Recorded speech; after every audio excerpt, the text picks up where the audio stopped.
Welcome, everyone, to this week's episode of System Override. We have a great show today, even an extra story because I couldn't decide. The media did a great job on AI in the workplace. How was your week? It was a good week because you're back, Shannon. I just missed you. So it was a good week actually to have the whole team back together. I feel like it's Yeah. been a tween of like lots of head down work, some work from home days, like vacation for some people. Kind of, we haven't had like the full team like really like together. And this was the full week. And I feel like it felt really great and everyone was very energized by it. So I thought that was really Yeah, and we were just having a quick conversation off screen, and I want to make sure our listeners hear, there is 100% truth in taking a vacation and how creative you can come back to the workplace. It is amazing the productivity that I had this week.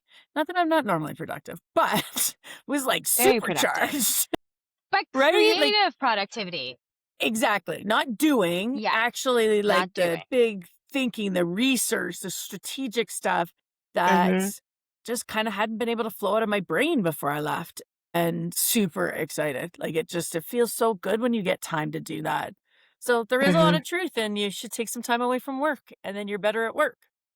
Yes, and, like, by take time away, not just physical time, like, mentally turn off, Mentally. what you can from work, as it's I think we've kinda gotten into this state of always on, even if I'm not at Yeah. work, I'm, like, attending meetings or I'm available, like, actually unplug, and, like, we have perfect proof points of having this not purposefully, but we kinda had a series of, like, people leaving at different times, but what we've unlocked in each of us coming back and to our strategy, to our approach, to some of our problem solving. As in, I feel like we have like a whole new, we have to like revive a bunch of the freaking roadmap. We're like, oh my God, we I have know. some real breakthroughs here and like we gotta like update something. So I think that's a thing. And we're talking about like the creative process. Like you can't force creativity. The like what creates creativity is actually like boredom and nothingness and just like sitting in your own head and Yeah. not connecting to dos or thoughts. Like you have to just ruminate and just hang. Yeah. And I Yeah. think that that is such a great, segue into some of the things we're talking about this week because there's as we talk about, constantly on this program about this fear mongering that's happening in the world around AI is going to take over humans' jobs, everybody's going to be worse off, and those kind of things. Foundationally, we just proved by going away, both of us over a period of time, going away, taking time away so that our brains can really elevate. It is That's what we did. Right? Mhm. And that's what the human brain does. We just Mhm. keep forgetting about how complex and how pliable the human brain is to change when we give it optimal conditions to do so. And Mhm. AI really does let us do that in combination with being able to take more time to do those breaks that allow that creativity to recharge itself. Well, and I think too, you think of the industry that we're in. We're in startup, we're in tech. This is a very creative industry. We're usually solving problems that don't exist in the Yeah. concrete way. You're creating new solutions for things. It's a highly creative space, which is, I think, what attracts a lot of brilliant people to it Uh, who love that. I think the other thing too is it's a very fast paced, sometimes grind feeling space as far as just like mhm. executing. And so I think that's really like reflecting a bit on what we were chatting about this morning, what's that balance then between execution and enable? Because, like, if you don't feed the creative brain, then you just wind up kind of falling victim to the execution noise. And you don't sometimes see the solutions that could make it go like this. And you're just like Yeah. continuing to just like drive in a place that isn't getting you the results that you want. And so, what's the balance then? And then how do you intentionally build that into a culture? Because really that's a cultural thing. It is. And I think it's really interesting, like you say that, and some of the tech leaders that I listen to, I think that's the thing they're the most excited about. Like ones that have solved like big problems and Mhm. disrupted industries, similar to what we're working on. And they will say they're excited about this because the execution part can be handled partially by AI.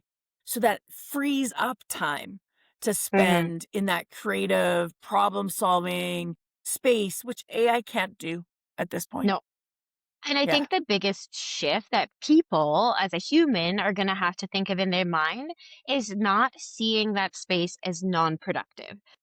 Like, Right. cause I know for me, like, a lot of the time I get that space when I'm just, like, doing something that's, like, very routine or that I don't have to think about, like, I'm getting ready or brushing my teeth is a big one. It's like a non-thinking exercise or washing my Right. hair. Like, that's why these things often happen in the bathroom is you're just robotically doing the movements, but your mind is free to flow, and so I think the thing, though, is no one's like, "Hey, getting ready is work time." You know what I mean? Like, I'm never Right. like, "I'm highly productive at my job today because 'cause I'm putting on an extra coat of mascara." And so it's like, how do you like, you know, how do you like translate that mindset and start considering how can you tie together? Now, that doesn't mean like go watch a movie or fuck around on a video game. Like that's not the same thing. And Right. I'm not just saying like screw off and not, but I think like when you put yourself into a space where you're just focused but open and just like, kind of in that space, like that's not non-productive depending on the results that you're getting out of it. And so Exactly. how do you think of it? Yeah. Be good to see how this all turns out in the world as we Right? all evolve to this state. It's like the more makeup I have on, the more productive I was. It's just like, I had so much Exactly. good thinking today. Triple down this blush. Okay, let's just reflect back on last week's big action, which was to ask everybody, challenge everybody to ask someone in their network around how they're using AI as a way to have a good discussion about it and maybe share different things that they're using AI for. I know we live and breathe AI every day, so did you take advantage to talk to somebody outside of League about AI?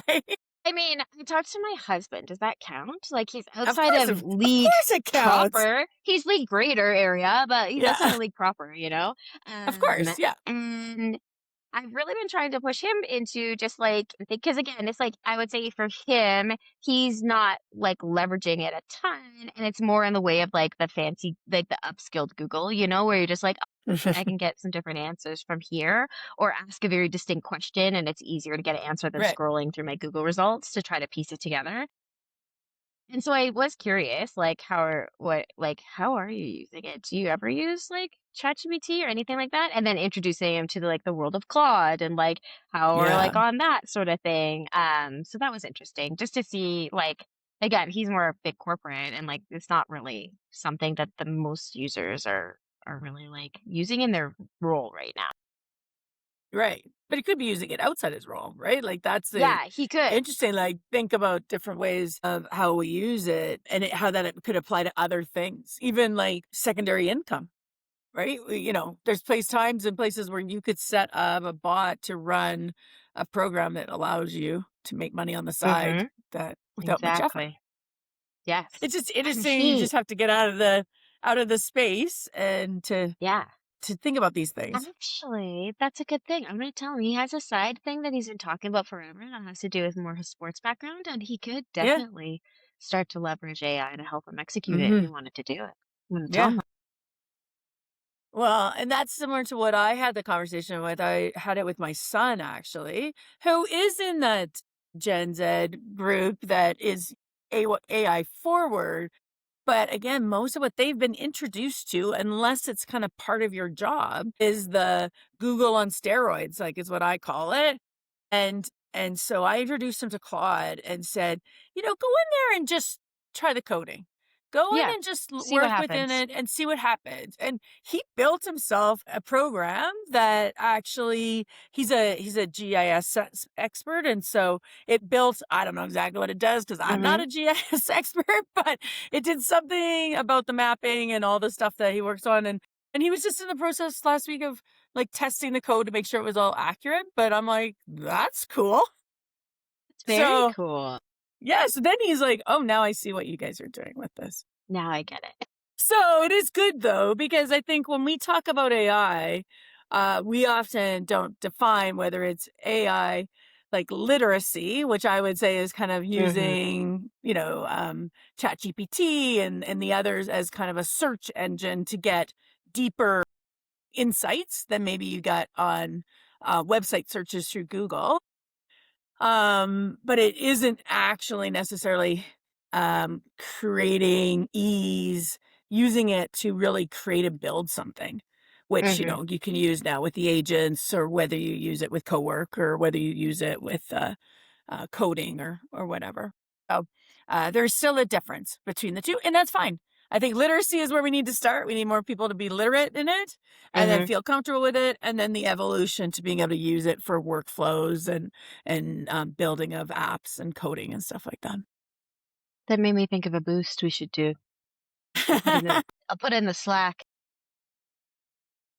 Okay, so while you're writing that down, I'm gonna introduce our first story. Boston Consulting Group dropped their annual AI radar survey this week. They talked to executives and CEOs across multiple industries to find out like what they were working on AI with. 72% of CEOs said that they came back this year. So this is an annual report that and year over year, that was a huge increase on CEOs are now the key decision maker on what AI they were using, how they were going to use it in the Mhm. organization. And on top of that, they were over half of them said that they felt their jobs were on the line if they didn't make the right decisions and get AI into their organization in a meaningful way, which would include spending Mhm. more on it, a bigger portion of revenue, which is kind of interesting given what we've seen Mhm. already is that most companies that have spent a large amount of money have not seen the return on that investment in the short term. Mhm. So it'll be interesting. So as a CEO, tell us like what does that feel like to have that kind of ownership around these kind of Mhm. decisions and then the pressure of thinking about your entire job could be on the line. You know what? It was interesting. I had a bit of a different reaction to it where it was kind of like, we're the CEOs. It is always your job to drive the company through staying competitive, responding to market changes, and navigating that. So I found it interesting that like this would have been the same for CEOs who were running a company when computers really came in, or like Yeah. when the internet came in. And like, was it the same kind of headline then? Or was it just like, we're just doing our job. And so I find it interesting. I think this like is tied to that AI narrative. It's like, why are we turning AI into its own persona? You know what I mean? Like it Mhm. is another thing that is happening in the progress. Like, did we do this for cell phones? CEOs now say they're responsible for getting cell phones for every single worker in their company. They're so stressed. And like now, I'm being a little bit of a dick because like I get it. Like AI is changing things very quickly. It's not quite like a cell phone in that sense. But I think in my mind, it's like this is always our job. So you could say that they're responsible for AI, what AI they're using. It's like, of course it is. Like you have to approve the biggest budget expenses and changes in the company. Now, Right. as a CEO, should I personally be the one choosing the AI model? Never. That's not my skill set. That's your skill set. That's a team skill set. Like, I better not be making that choice. Do I have to like check mark it? Sure. But like, I think that's the one thing. It's like, I should never be the one like making that actual technical choice.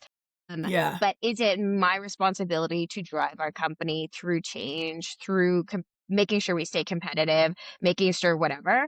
100%. But I think it's an interesting time as leaders to be running companies because this is where like that we're in a real time of like actually needing to be strong strategic decision makers and actually needing to be strong leaders and thinking from a business mindset. And so how many CEOs honestly are going to be really good at that and how many CEOs are maybe going to be not so good at that? And I think this is Mhm. where the proof points are going to come into play to show that because legacy companies, the CEO sometimes was a more political thing and who gets to Mhm. rise to the top and be groomed into that, not always the sorry fellow comrades, but like you know what I mean. It's like sometimes that wasn't always the case as with any leadership role. And so I think maybe that's part of where some of this angst and anxiety comes in. Like this is true performance, Mhm. on a stage. And I think from Yeah. that sense, it's very stressful because this is a pretty big thing. And I think not to be like a jerk about like, yeah, this is your role, pick up your britches. Like as a human, that's stressful. Like it's that is Yeah, I stressful think to be so. like, Yeah. whether I feel ready for it or not. I got to make some choices here, and my choices have a lot of impact. But again, I think I would tie that to your choices will always have a lot of impact if you're sitting in that role in a company. So Yeah. like it's something I would hope that you're comfortable with already, or like are getting comfortable with, because like that's just the burden to bear. It's part of the Yeah.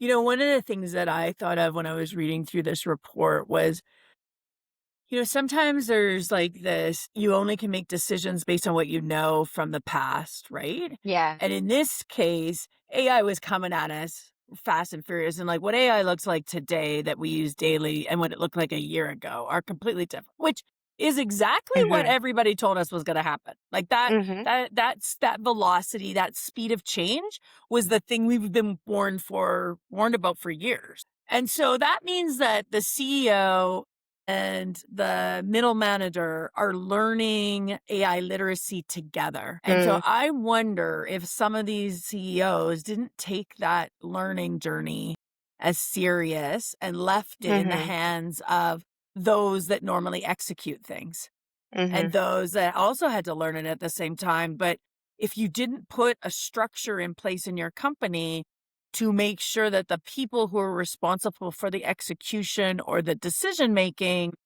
didn't understand or have an opportunity to learn about AI, understand really what it could and couldn't do.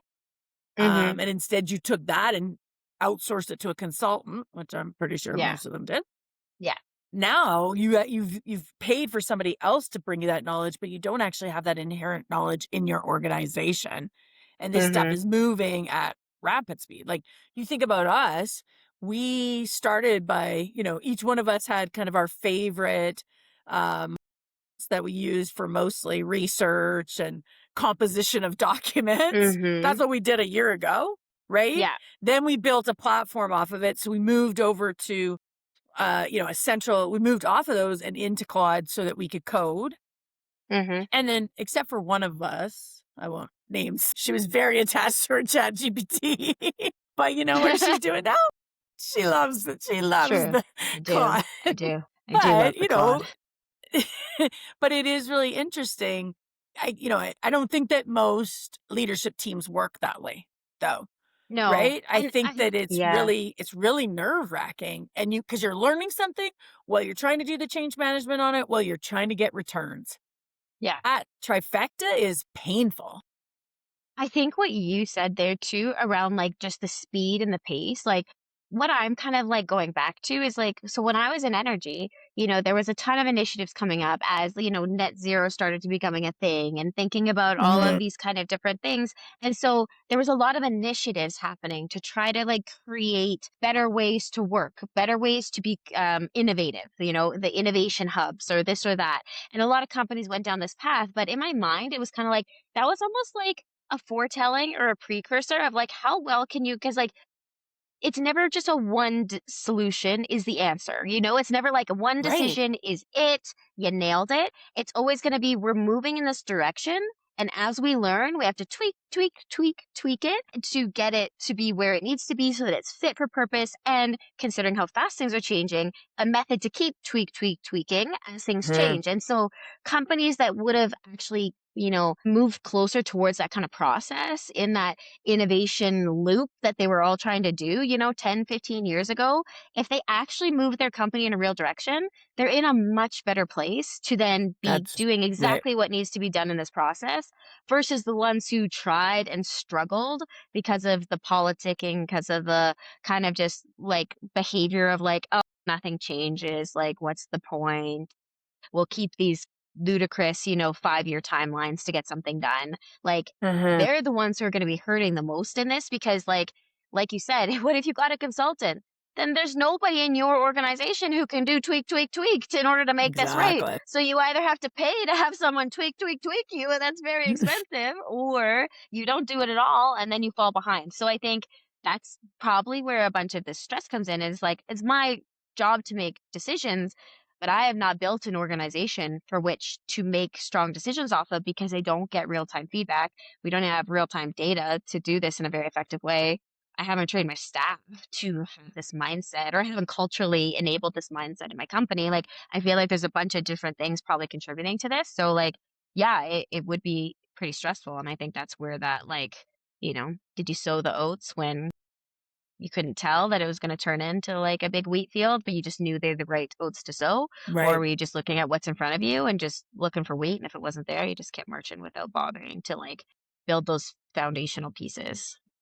Yeah, I think that's a great point, Yeah. and it goes back to another topic that comes up frequently for us is that change management, right? Mhm. Companies that are really good on how they create change and communicate, and that their middle managers understand how to absorb the messaging from the C-suite and deploy it down to the front lines. Those companies that have that mechanism working really well will have Mhm. done well through this period of time, because this has been the fastest rate of pace that we've seen in change in a long time.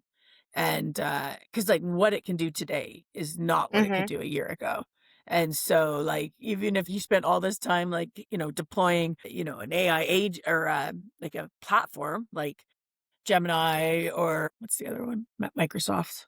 I'm Mhm. losing into your network because that's what your platform is on. Now they've all got that, but the rest of the world is building agents and coding and right? So it's I can see it's the right thing to have it come back to the CEOs for sure. I can also see why it didn't happen that way to begin with. I think And do you underestimation of what know it could do. what I think too is going to be one of the biggest indicators of success in this for companies, which is going to be like such an interesting moment for everyone, is culture. Culture is going to be one of the biggest levers for you to be successful in this change. What is your culture? Have you fed a culture that can thrive in this kind of change model, this or that? And so all the culture kings who were super jazzed about that, who have built trust in it, because like trust is going to require so much of this, So having important. people like to your change management comment, like getting people on board, getting them aligned to a new way of working, that will be hugely dictate the success of these CEO decisions and these CEO outcomes. And so all the people who are poo-pooing all this culture work and like, oh, culture's for the birds, whatever, I can't be bothered. It's also interesting choices too, right? Because now is a time where Yeah. that's gonna really, really matter for you to make choices in a way that you can stay ahead. Did you just say like the humans are really important in all this? Yes, yes. You know what? I just Hey, I can't do love everything. I just love how, like, we have come to a place because I feel like there's been this, like, feeling of, like, the man and the way business has been driving. It's been to a place that's, like, I think for years, people have felt like it's going to a place that's less human, less this, less that, and there's nothing I fucking love more that the catalyst point of all of this is, like, basically, Sam Altman saying we need a socialist society fund pretty much to like fund Yeah. like it's just like all of these things is now bridging and coming back to like the answers like human taking care of everyone and like all this. It's just like it's such a hilarious narrative to me that this is like the result of all those things still comes back. And so like maybe that's just the universe being like, listen, you little idiots, I'm gonna keep putting you back into where it belongs. Like this is where humans are supposed to be, and you can try to get out of it as much as you want, but the road will always lead to like this is where you're going. Well, that's good. Let's talk about Sam Altman, because maybe the Let's. universal fund that we talked about last week is what's going to be the way that people pay for his new advertising inside of ChatGPT. So this article I had to put in here because, I think we called this way a year ago and said, oh, this is just going to be another platform which will be inundated with ads and algorithms that give me content I don't want to see, and it'll be just like Facebook and Google. Potentially that's what's going to happen, but he reported this week that $2.5 billion in ad revenue a year is what he is anticipating this will create for ChatGPT, and his reason for it is to be able to continue to offer a free version of ChatGPT to the world. So, thoughts? I can just see them in your head. You're like, "Oh, let me have it." This is a perfect example of when tech bros fly too close to the sun. Like Sam, I just want to be like, oh, sweetheart, you are such a tech bro. It's not even funny. A lot of brilliance, a lot of things to get off the ground, but then you get to a point where you're lacking. You're just thinking from a P&L. This is my P&L spreadsheet. This is my I'm such a Yeah. like I modeled this. This is my model. And it's like, well, this is your second strike now to people on trust and true customer value. And I think that's the hardest thing from that tech bro mentality is it's all about building something. So you've built Yeah. something, Sam Altman, but now it's been in the world and the world has adopted it. And now you actually need to face to a more customer facing model. Your customers drive the business now, not your creativity, not how you can convince investors, not the cool shit that you can build. The cool shit you can build will continue to propel you, but now you have to add in customer as a part of that picture. They are a key driver of your picture. And this is your second fucking strike now of how to get people to stay along with you. Like, why did I become a Claude user? Because of your first strike. I was like, well, I can't support that. I got to move over and do this. Now I love Claude. Now you're doing the next thing, which is like what everyone hates. Like, the whole reason why everyone likes ChatGPT because it was objective and it was just pulling genuine raw from what was available. Now, where's the trust? All both of these things, trust broken, trust broken. Where is the trust that now what I'm seeing on that platform is going to be genuinely like, how do I know it's not skewed now the way everything else is skewed? Because as soon as advertising and marketing dollars get involved, it is not pure anymore. It is not Mhm. trusted because you don't know who's paying to surface what's in front of you. And That's now right. what's the narrative going to be? And so for me, and then we had talked about this, I was like, my favorite radio station there ever was one that came out in Calgary. I don't remember what was like 92.9 or something in the beginning. I can't remember. Mhm. And they didn't have, it was like they were just betaing it. So it was just pure music, no ads and no DJs. The biggest thing is no DJs. I hate radio DJs. I don't want to listen to you talk about how cool you think you are. I don't. And so, like, I love that radio station. I listen to it nonstop. The second they put a DJ in, I was like, yeah, it's over. I don't want to listen to this anymore. The magic is gone. Right. And I feel like that's exactly how I feel about this now. It's like, I'm not interested. And I'm curious to see how many people, especially like, I just feel like this is such a bogus move because with Claude and Anthropic just rising and eating their lunch on some of these things, this is just another way to create less trust for you. And if I was Anthropic, I would just make sure that this was part of my platform that we're not going to do this and you're gonna keep the users there. So it's just like, I feel like it's very short-sighted. And Anthropic will feel pretty silly if they go back on it and do the same thing because I don't know Yeah. if you remember during the Super Bowl, they ran an ad that was like making fun of putting ads into an LLM. Yeah. So now that I think for me, it was what I really took away from this is that, sometimes when we see rapid growth in technology and, obviously there's kind of five big players that have emerged and they were, that makes sense to all of us because they had the most money and capital from their other businesses to be able to move naturally into this one. But when we do see that, we do often see that certain business models will succeed over other Mhm. business models. As you know, ChatGPT was the first to market and sort of built the open source code on the LLMs, which was obviously used to start the new LLM models. It's Mhm. the business model because the Anthropic business model is very much to enterprise first Mhm. versus, individual users. Obviously, they have individual user packages as well, but they're winning on the fact that you can use it to code. They are winning on the fact that we can build agents into our operations and stuff like that.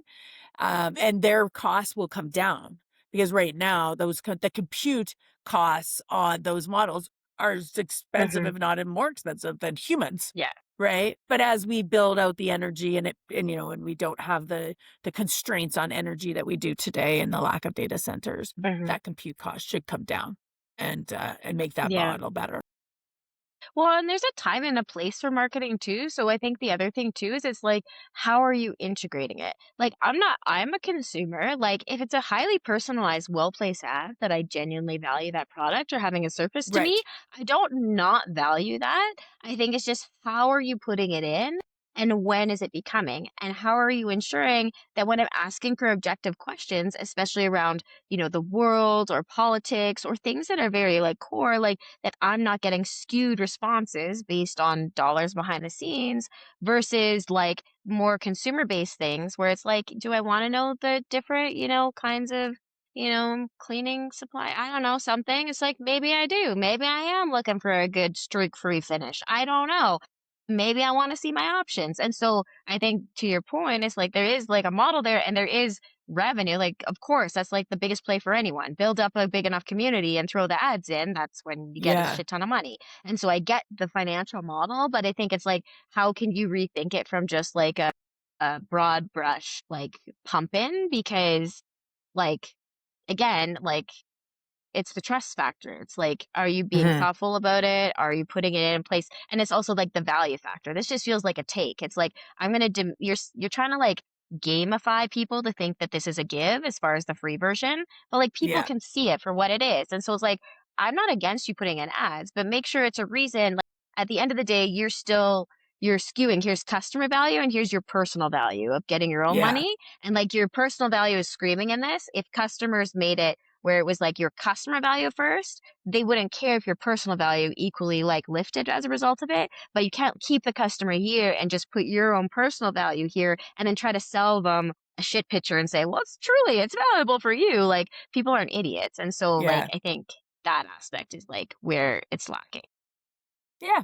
It'll be interesting to see. 2 different business models. One I suspect will win out over the other, or maybe one will serve a certain portion of the population, and Maybe. another will serve a different portion of the population, and they can share the market, maybe equally.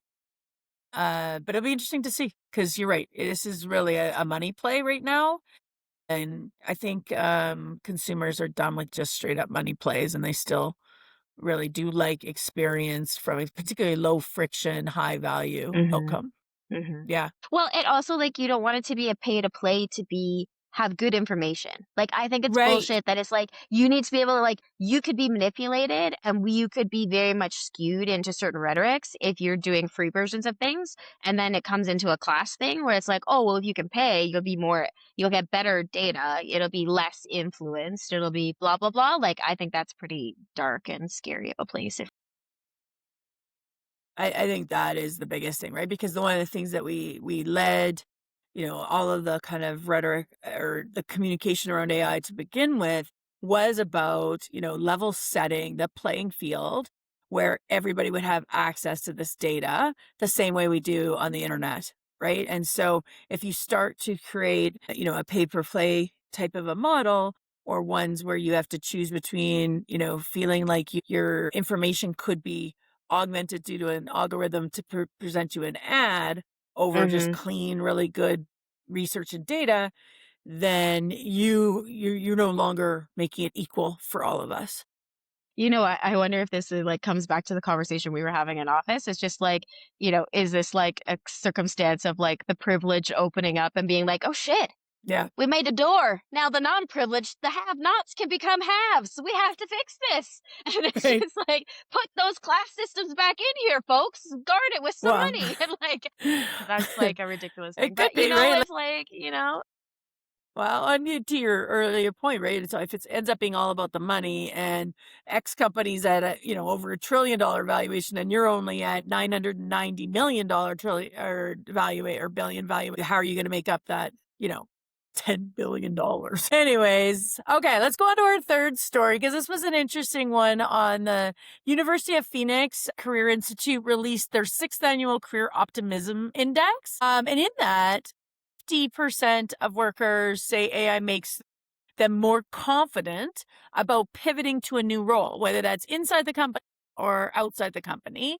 But they feel like the AI has really enabled them to be able to feel like they can find information differently. They can work on their skills, and it allowed them to feel like they've built the right thing for the next job based on being, AI fluent. What did mhm. you think about this story?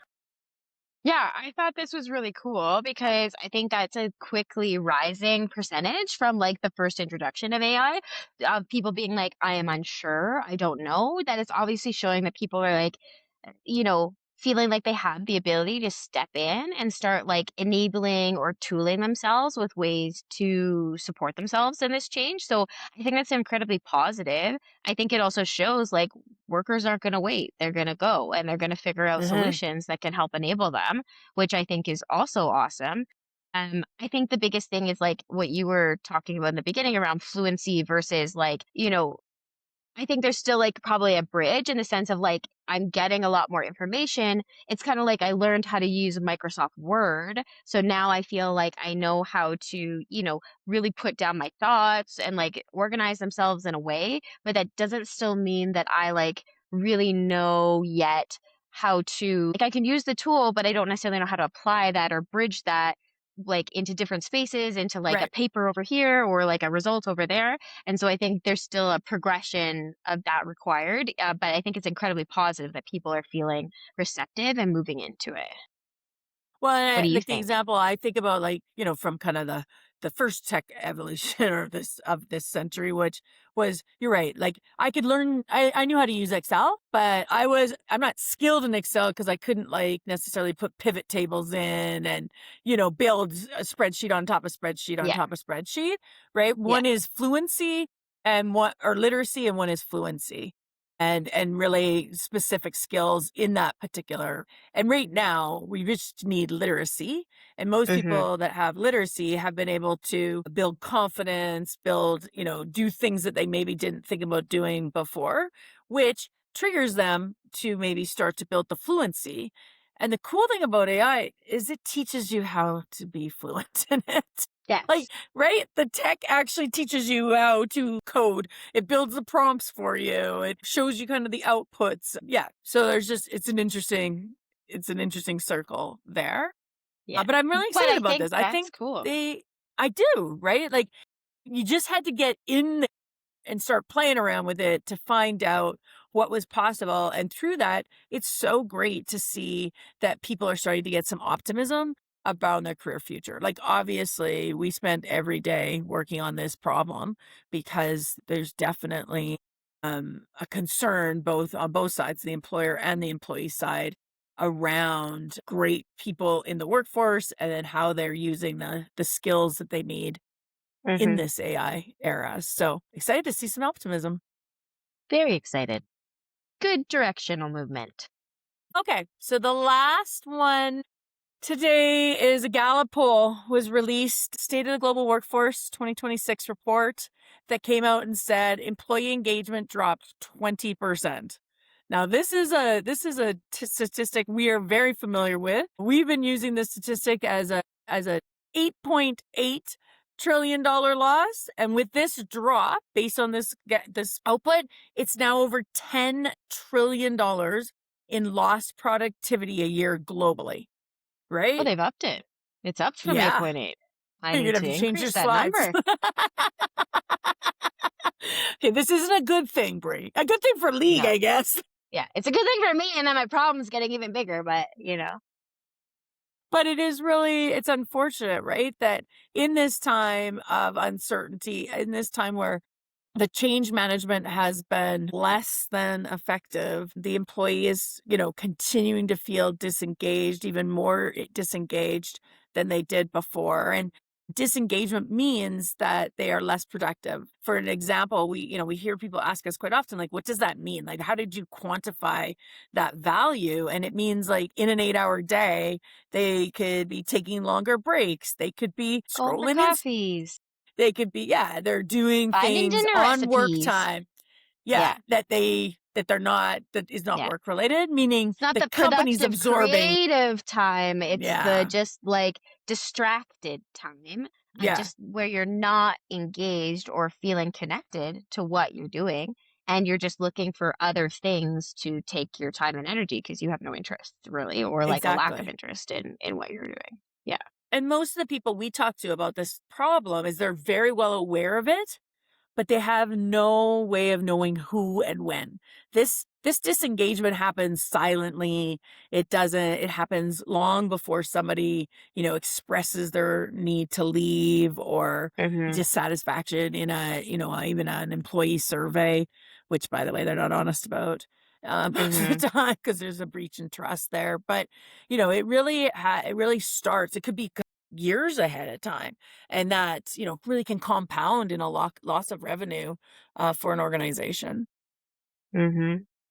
Well, I thought it was interesting too, because in that article, it was talking about how the young managers are hit the hardest. And I think that also Yes. speaks to something that we're very passionate about, is in the sense that you have all this change happening, and now you're just like, the middle management layer is having such a raw deal right now, as far as like it's compressing, it's compounding, there's all of these things. And so with the younger managers who don't have the, the years of experience, the judgment skills, the how to manage things within this pace, it's just like getting harder and harder because the leap is getting bigger and bigger for them Yeah. to really like elevate themselves in that, when you don't have all the toolkits or the resources to you, or the time in your career in the past like that would have been to like build that up brick by brick. Now you're expected to have a fully built house. And it's just like, what the hell? I've got like two bricks. How am I gonna? And they don't even know that. They can't even like articulate for that for themselves, other than it just feels frustrating and hard and like just like, and so enter disengagement, it's just like it feels almost like so overwhelming. You just kind of give up. And like, so then Yeah. it's like, I'm not even gonna try. I can't even fight this monster.